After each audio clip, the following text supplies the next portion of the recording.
पृथ्वी कैसे बनी?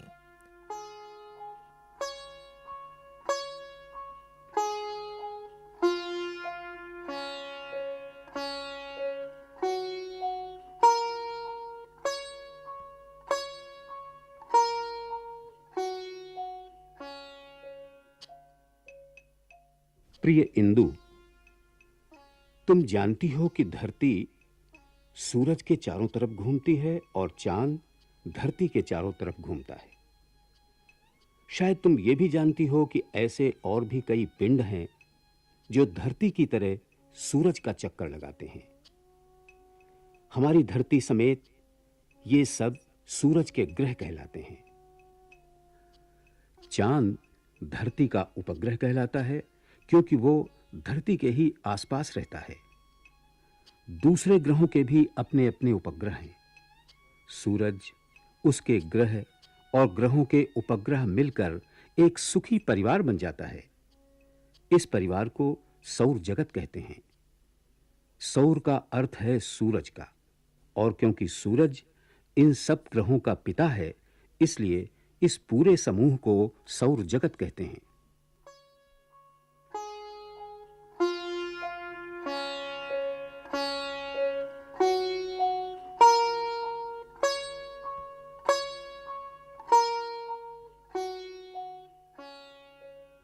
रात को तुम आसमान में हजारों तारे देखती हो। इनमें से थोड़े से ही ग्रह हैं और इन्हें तारा नहीं कहा जाता। क्या तुम बता सकती हो कि ग्रहों और तारों में क्या फर्क है? ग्रह हमारी धरती की तरह तारों से बहुत छोटे होते हैं, लेकिन आसमान में वे बड़े नजर आते हैं क्योंकि धरती से उनका फासला कम है। ठीक वैसा ही समझो जैसे चांद, जो वास्तव में बहुत छोटा है, लेकिन हमारे नजदीक होने की वजह से इतना बड़ा मालूम होता है। लेकिन तारों और ग्रहों में भेद करने का असली तरीका है ये देखना कि वे जगमगाते हैं या नहीं। तारे जगमगाते हैं, ग्रह नहीं जगमगाते। इसका कारण यह है कि ग्रह केवल इसलिए चमकते हैं क्योंकि सूरज की रोशनी उन पर पड़ती है। चांद और ग्रहों में जो चमक हम देखते हैं, वो असल में सूरज की रोशनी है। असली तारे बिल्कुल हमारे सूरज की तरह हैं। वे खुद ब खुद चमकते हैं क्योंकि वे बहुत गर्म हैं और जल रहे हैं। दरअसल हमारा सूरज खुद एक तारा है, बस वो बहुत बड़ा दिखाई देता है क्योंकि वो हमारे नजदीक है और हम उसे एक बड़े आग के गोले के रूप में देखते हैं।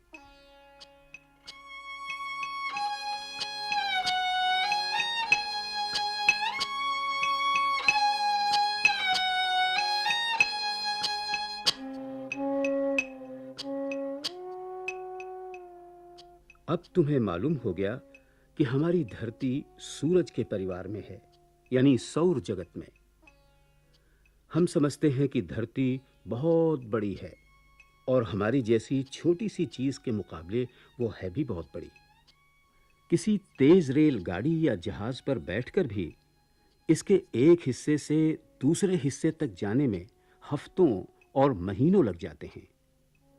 लेकिन हमें चाहे ये कितनी ही बड़ी दिखाई दे, असल में ये धूल के एक कण की तरह हवा में लटकी हुई है। सूरज धरती से करोड़ों मील दूर है और दूसरे तारे इससे भी ज्यादा दूर हैं।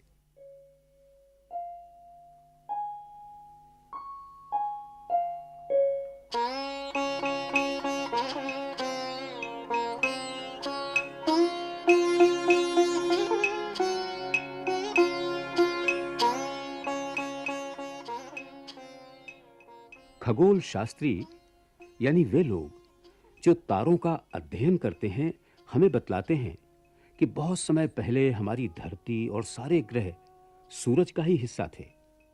उस समय भी सूरज जलते हुए पदार्थ का बेहद गर्म गोला था। किसी तरह सूरज के कुछ टुकड़े उससे टूटकर अंतरिक्ष में निकल पड़े, लेकिन वे अपने पिता सूरज से बिल्कुल अलग न हो सके। वे इस तरह सूरज के गिर्द चक्कर लगाने लगे जैसे उनको किसी ने रस्सी से बांध कर रखा हो।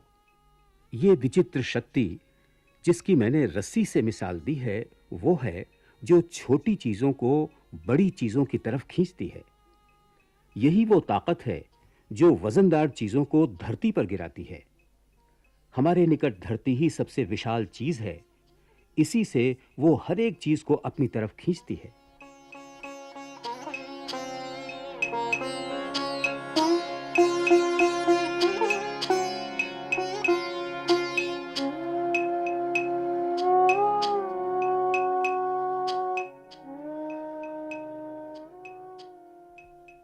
इस तरह हमारी धरती भी सूरज से निकली थी। उस जमाने में ये बहुत गर्म रही होगी। इसके चारों तरफ की हवा भी बहुत गर्म रही होगी, लेकिन क्योंकि ये सूरज से बहुत छोटी थी, इसलिए जल्दी ठंडी होने लगी। सूरज की गर्मी भी दिन पर दिन कम होती जा रही है, लेकिन सूरज को बिल्कुल ठंडा होने में लाखों बरस लगेंगे। धरती को ठंडा होने में कम समय लगा। जब ये गर्म थी, तब इस पर कोई जानदार चीज नहीं रह सकती थी, जैसे आदमी, जानवर, पौधा या पेड़, सब जल जाती।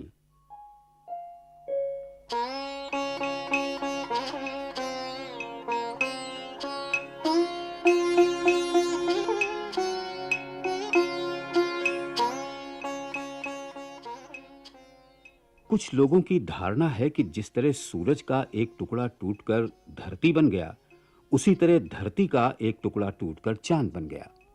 बहुत से लोगों का ख्याल है कि चांद धरती के उस हिस्से से निकला है जो आज अमेरिका और जापान के बीच का प्रशांत महासागर है।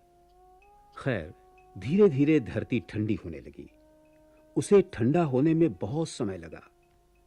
धीरे-धीरे धरती की ऊपरी सतह तो ठंडी हो गई, लेकिन उसका भीतरी हिस्सा गर्म बना रहा। अब भी अगर तुम किसी कोयले की खान में घुसो, तो जैसे-जैसे तुम नीचे उतरोगी, गर्मी बढ़ती जाएगी। अगर तुम धरती के अंदर बहुत दूर तक जा सको, तो तुम्हें धरती अंगारे की तरह मिलेगी। चांद भी धीरे-धीरे ठंडा होने लगा, और क्योंकि वो धरती से छोटा था, इसलिए उसके ठंडा होने में कम समय लगा। उसकी ठंडक बड़ी सुखद होती है ना? उसे ठंडा चांद कहते हैं। शायद वो बर्फ की नदियों और बर्फ से ढके हुए मैदानों से भरा हुआ है।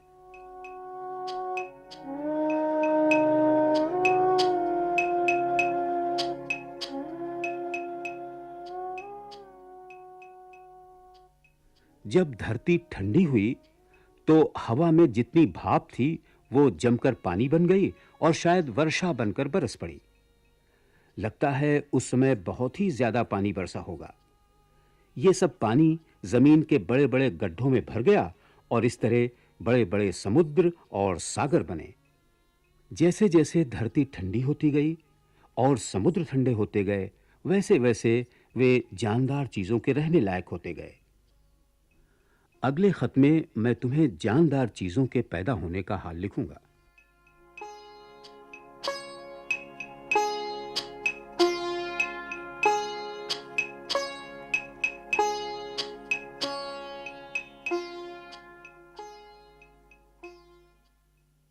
ये पत्र जब लिखे गए थे, उसके बाद से कई बातों में वैज्ञानिक जानकारी और दृष्टिकोण बदल गए हैं और आधुनिक विज्ञान ने सिद्ध कर दिया है कि चंद्रमा पर न हवा है, न पानी है, केवल चट्टानें हैं और बालू है।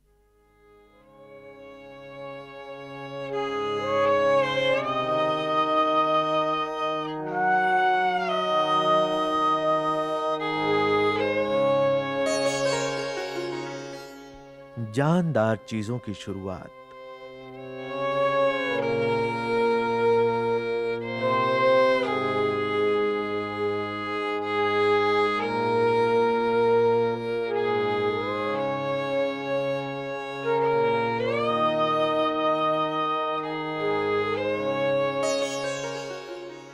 प्रिय इंदु, पिछले खत में मैं तुम्हें बता चुका हूं कि एक लंबे समय तक धरती इतनी गर्म रही होगी कि उस पर कोई जानदार चीज नहीं रह सकती होगी।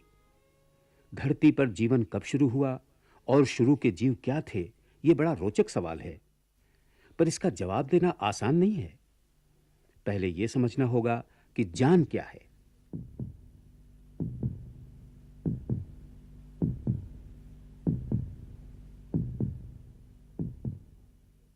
शायद तुम कहोगी कि आदमी और जानवर जानदार हैं, लेकिन दरख्तों और झाड़ियों, फूलों और तरकारियों को क्या कहोगे? ये मानना पड़ेगा कि वे सब भी जानदार हैं। ये बढ़ते हैं, पानी पीते हैं, हवा में सांस लेते हैं और मर जाते हैं। दरख्त और जानवर में खास फर्क यह है कि दरख्त चलता फिरता नहीं है। तुम्हें याद होगा कि मैंने लंदन के क्यू गार्डन में तुम्हें कुछ पौधे दिखाए थे जिन्हें ऑर्किड और पिचर कहते हैं। जानती हो, ये सचमुच मक्खियां खाते हैं। इसी तरह कुछ जानवर भी हैं, जैसे स्पंज, जो समुद्र के नीचे रहते हैं और चल फिर नहीं सकते। कभी-कभी तो किसी चीज को देखकर यह बतलाना मुश्किल हो जाता है कि वो पौधा है या जानवर। जब तुम वनस्पति शास्त्र और प्राणी विज्ञान पढ़ोगी तो तुम इन अजीब चीजों को देखोगी जो न पूरी तरह से जानवर हैं न पौधे। कुछ लोगों का ख्याल है कि पत्थरों और चट्टानों में भी एक किस्म की जान है और उन्हें भी एक तरह का दर्द होता है, मगर इसे देख पाना मुश्किल है। शायद तुम्हें उन सज्जन की याद होगी जो हमसे जिनीवा में मिलने आए थे। उनका नाम है सर जगदीश बोस। उन्होंने परीक्षणों द्वारा साबित किया है कि पौधों में जान होती है। उनका ख्याल है कि पत्थरों में भी कुछ जान होती है।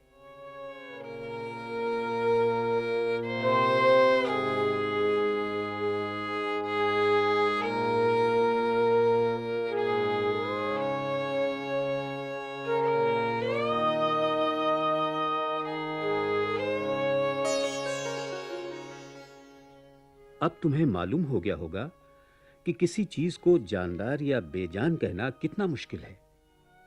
लेकिन इस वक्त हम पत्थरों को छोड़ देते हैं, सिर्फ जानवरों और पौधों पर ही विचार करते हैं। आज दुनिया में हजारों तरह की जानदार चीजें हैं। मर्द हैं, औरतें हैं, जिनमें कुछ अक्लमंद हैं और कुछ बेवकूफ। जानवर भी बहुत तरह के हैं, जिनमें हाथी, बंदर और चींटी जैसे चतुर जानवर भी हैं और बहुत से बुद्धू जानवर भी। जीवन के इस क्रम में मछलियां और बहुत से समुद्री जीव और भी निचले दर्जे के हैं। इनमें भी सबसे निचले दर्जे के जीव हैं स्पंज और जेली के आकार की मछलियां और वो चीजें जो आधा पौधा है और आधा जानवर।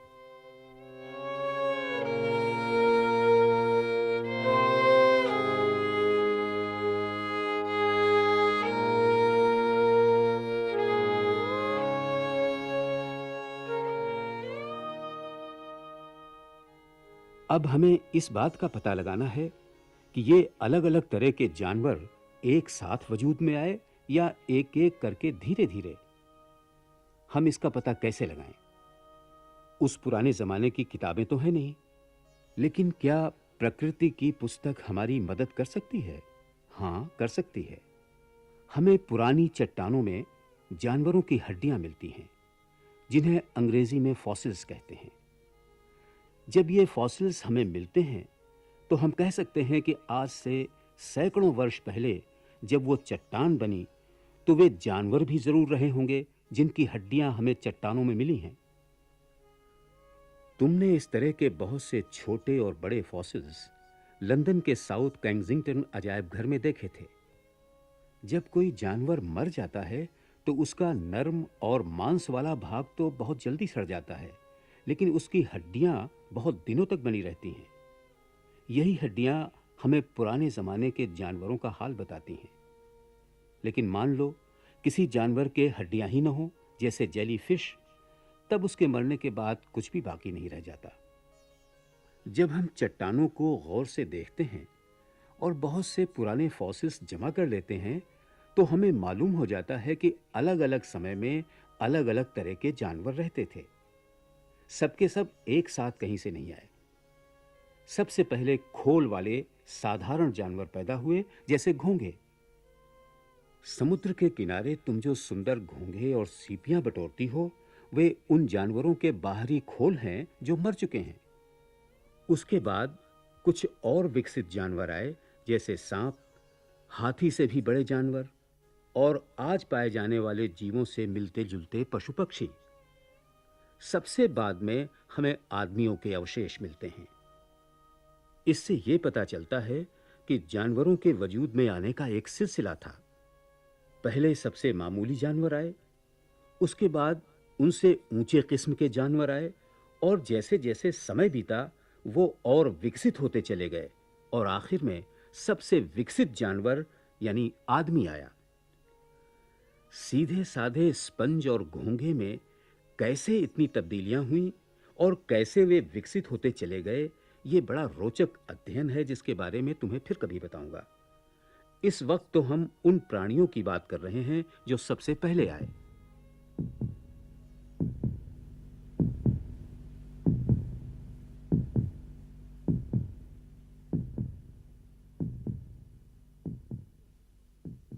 धरती के ठंडा हो जाने के बाद शायद सबसे पहला जीव वो नर्म जेली जैसी चीज थी जिस पर न कोई खोल था न कोई हड्डी।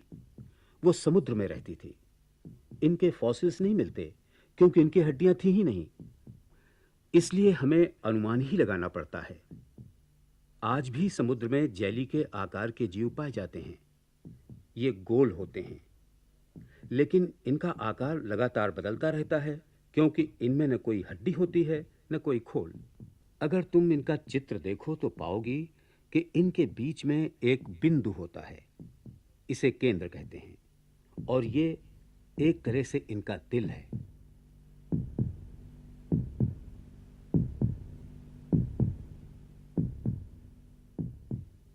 ये जीव एक अजीब ढंग से बंटकर दो हो जाते हैं। पहले वे एक जगह से पतले होने शुरू होते हैं और तब तक पतले होते चले जाते हैं जब तक कि टूटकर दो जेली जैसे जीव नहीं बन जाते। इन दोनों की शक्ल पहले वाले जीव जैसी ही होती है। तुम देखोगी कि केंद्र या दिल के भी दो टुकड़े हो जाते हैं और दोनों हिस्सों को एक-एक दिल मिल जाता है। इस तरह ये जीव विभाजित होते चले जाते हैं और संख्या में बढ़ते चले जाते हैं।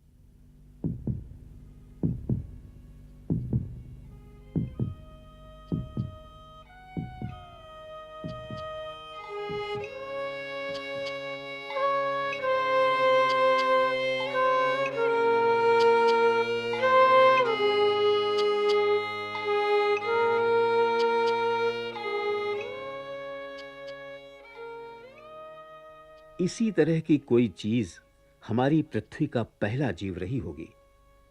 जीवन का कितना सादा और साधारण रूप था ये।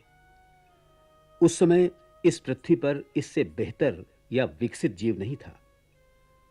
असली जानवर तब तक पैदा नहीं हुए थे और आदमी के आने में तो अभी लाखों बरस बाकी थे। इन जैली जीवों के बाद समुद्री घास, घोंघे, केकड़े और कीड़े आए। उसके बाद मछलियां आईं। इनके बारे में हमें बहुत सी बातें मालूम हैं क्योंकि इनमें हड्डियां थीं या उन पर कड़े खोल थे। इन्हें वे हमारे लिए छोड़ गईं ताकि उनके मरने के बहुत समय बाद भी हम उन पर गौर कर सकें। घोंघे समुद्र तल की मिट्टी में पड़े रह गए। समय के साथ साथ उन पर मिट्टी और बालू जमा होती गई और इस तरह ये सुरक्षित रह सके। मिट्टी और बालू के दबाव से नीचे की मिट्टी सख्त होती चली गई। वो इतनी सख्त हो गई कि चट्टान बन गई। इस तरह समुद्र तल में चट्टानें बनी। फिर भूचाल या किसी और वजह से ये चट्टानें समुद्र से ऊपर आ गईं और जमीन सूख गई।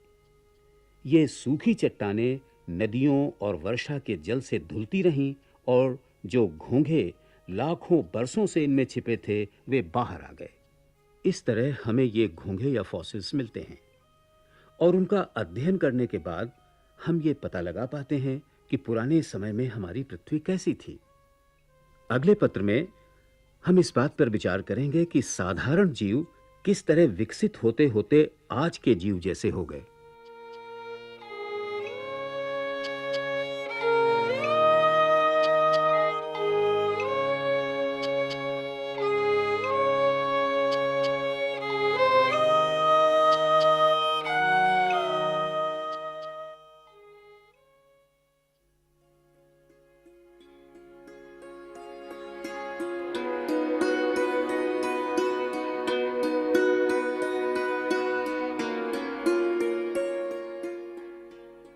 जीव जंतु कब प्रकट हुए?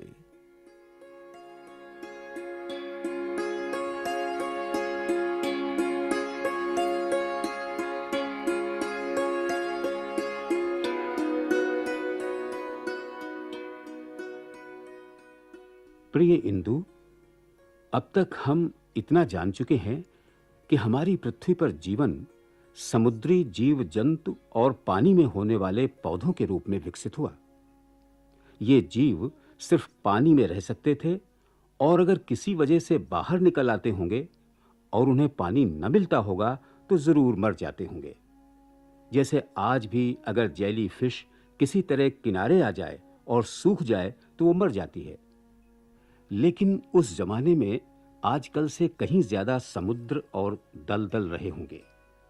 हां, वे मछलियां और दूसरे समुद्री जीव जिनकी खाल जरा ज्यादा सख्त थी, सूखी जमीन पर दूसरों से कुछ ज्यादा देर तक जी सकते होंगे। इस तरह जेलीफिश और उसके जैसे और जीव धीरे-धीरे कम होते गए, क्योंकि सूखी जमीन पर जिंदा रहना उनके लिए मुश्किल था और जिनकी खाल ज्यादा सख्त थी, उनकी संख्या बढ़ती गई। कितनी मजेदार बात है ना? इसका मतलब यह है कि जीव जंतु धीरे-धीरे अपने को आसपास के वातावरण के अनुकूल बना लेते हैं। तुमने लंदन के साउथ केंसिंगटन अजायब घर में देखा है कि किस तरह सर्दियों में और ठंडे देशों में, जहां बहुत बर्फ गिरती है, पक्षी और जानवर बर्फ की तरह सफेद हो जाते हैं, और गर्म देशों में जहां हरियाली और दरख्त बहुत हैं, वे हरे या किसी दूसरे चमकदार रंग के हो जाते हैं। इसका मतलब यह हुआ कि वे अपने को उसी तरह का बना लेते हैं जैसे उनके आसपास का वातावरण हो। वे अपना रंग इसलिए बदल लेते हैं जिससे अपने को दुश्मनों से बचा सकें, क्योंकि अगर उनका रंग आसपास की चीजों जैसा होगा तो वे आसानी से दिखाई नहीं देंगे। ठंडे मुल्कों में उनकी खाल पर बाल निकल आते हैं जिससे वे गर्म रह सकें। चीता पीला और धारीदार होता है, उस धूप की तरह जो दरख्तों से होकर जंगल में आती है।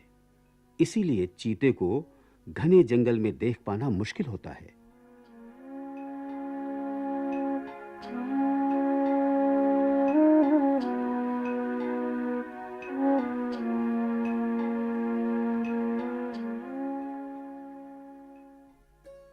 जीव जंतुओं का इस तरह अपने आप को वातावरण के अनुकूल बना लेना बहुत रोचक और महत्वपूर्ण बात है। ऐसा नहीं कि जीव जंतु खुद अपने को बदलने की कोशिश करते हैं, लेकिन जो जीव जंतु आसपास के वातावरण के अनुकूल बन जाते हैं, उनके जिंदा रहने की संभावना बढ़ जाती है। इस तरह उनकी तादाद बढ़ने लगती है जबकि दूसरों की नहीं बढ़ती। इससे बहुत सी बातें समझ में आ जाती हैं। इससे यह स्पष्ट होता है कि साधारण जीव धीरे-धीरे विकसित होते हुए ऊंचे दर्जे के जीव बन जाते हैं और मुमकिन है कि लाखों वर्षों के बाद वे आदमी के रूप में विकसित हो जाएं। अपने चारों तरफ होने वाली ये तब्दीलियां हम देख नहीं सकते, क्योंकि वे बहुत धीरे-धीरे होती हैं और हमारी जिंदगी छोटी होती है। लेकिन प्रकृति अपना काम करती रहती है और चीजों को बदलती और सुधारती रहती है। वो न तो कभी रुकती है और न आराम करती है।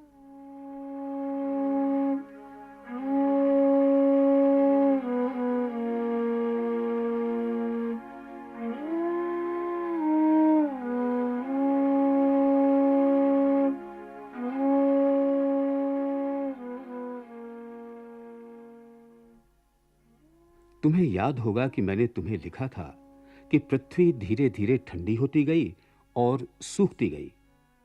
जैसे-जैसे ये ठंडी हुई, इसका जलवायु बदला और उसके साथ ही बहुत सी चीजें बदल गईं। पृथ्वी बदलती गई तो जानवर भी बदलते गए और नए-नए किस्म के जानवर पैदा होते गए। पहले साधारण समुद्री जीव आए, फिर अधिक विकसित जीव आए। इसके बाद जब सूखी जमीन ज्यादा हो गई तो ऐसे जानवर आए जो पानी और जमीन दोनों पर रह सकते थे, जैसे मगरमच्छ या मेढक। इसके बाद वे जानवर आए जो पूरी तरह से जमीन पर रहते थे, और फिर पक्षी आए जो हवा में उड़ सकते थे। मैंने मेढक का जिक्र किया है। यह बड़ा रोचक अध्ययन है, क्योंकि इसके जीवन से यह पता चलता है कि किसी तरह समुद्री जीव बदलते बदलते जमीन पर रहने वाले जीव बने। मेढक पहले मछली होता है, लेकिन बाद में वो जमीन का जीव बन जाता है और जमीन पर रहने वाले दूसरे जीवों की तरह फेफड़ों से सांस लेता है। उस पुराने जमाने में जब जमीन पर जीवन आरंभ हुआ, तब चारों तरफ बड़े-बड़े जंगल थे। घने जंगलों के कारण जमीन दलदली हो गई होगी। बाद में ये जंगल दब गए और मिट्टी और चट्टानों के दबाव से ये धीरे-धीरे कोयले में बदल गए। तुम्हें मालूम है, कोयला गहरी खानों से निकाला जाता है। कोयले की ये खाने असल में पुराने जमाने के जंगल हैं।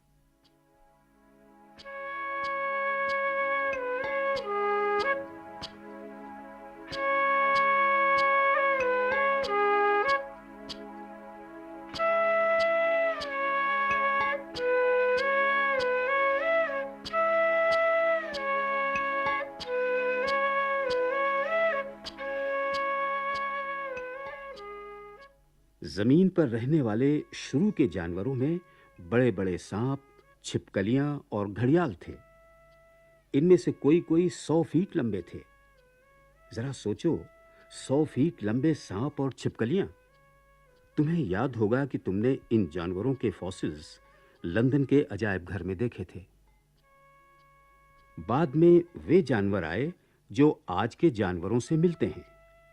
ये स्तनपायी जीव कहलाते हैं, क्योंकि ये अपने बच्चों को दूध पिलाते हैं।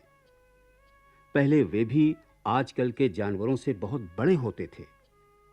जो जानवर आदमी से बहुत मिलता है, वो बंदर या बनमानुस है।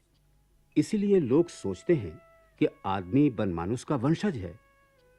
इसका मतलब यह हुआ कि जिस तरह हर एक जानवर ने अपने को आसपास के वातावरण के अनुकूल बना लिया और विकसित होता गया, उसी तरह आदमी भी पहले एक बनमानुस ही था।